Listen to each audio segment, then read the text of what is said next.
আজ ইলিশ মাছের মাথা দিয়ে পুঁই শাক।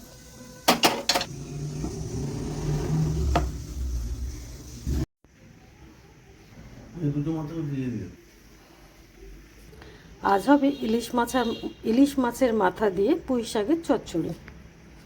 তো এটা পুঁই শাক, এটা মাথা, কি ঝিঙে, কুমড়ো, বেগুন, সব সবজি। ফার্স্টে আমি সবজিটা করে নেব, পরে আমি ইলিশ মাছের মাথাটা দেব।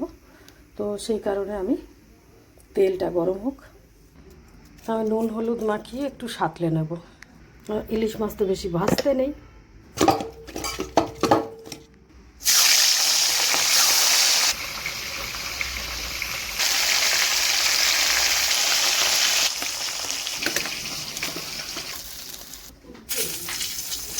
দুটো শুকনো লঙ্কা আর 5 ফোড়ন দিলাম।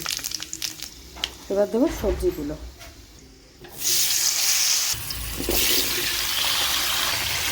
সবজিগুলো খুব ভালো করে একটু ভেজে নেব।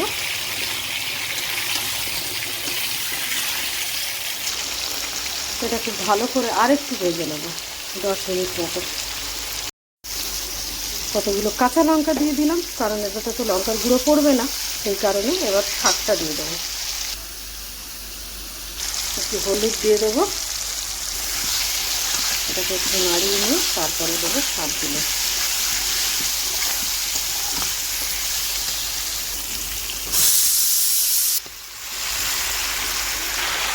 এবার এটাকে খানিকক্ষণ চাপা দিয়ে দিয়ে রান্না করবো আমি, কারণ জল দেবো না। শাক থেকে যে জলটা বেরোবে তাতেই আমার শাকগুলো খুবই কচি, সেদ্ধ হয়ে যাবে।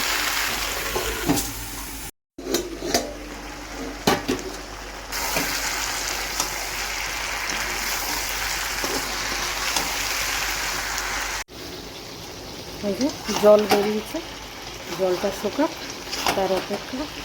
কারণ নুন যখনই দেবেন সবজিতে, শাক সবজিতে, মানে বিশেষ করে শাক সবজি, বাঁধাকপি, তখনই দেখবেন জল বেরিয়ে আসছে। তো সেই জন্য আমাকে আলাদা করে আর কোনো জল দিতে হচ্ছে না। এবার দিয়ে দেবো মাছের মাথাগুলো। আবার একটু 5 মিনিটের জন্য চাপা দিয়ে আঁচটা একটু কমিয়ে রেখে দেবো।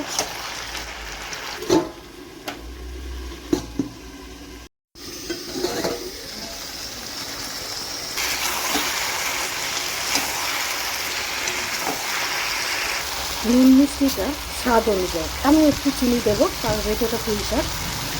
আর আপনারা আপনাদের টেস্ট অনুযায়ী দেবেন।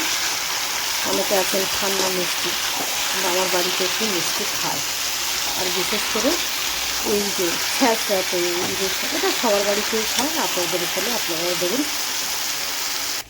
গ্যাসটা বন্ধ করে দেবো, আমার হয়ে গেছে। এবার এটাকে আমি ঢেলে নেব।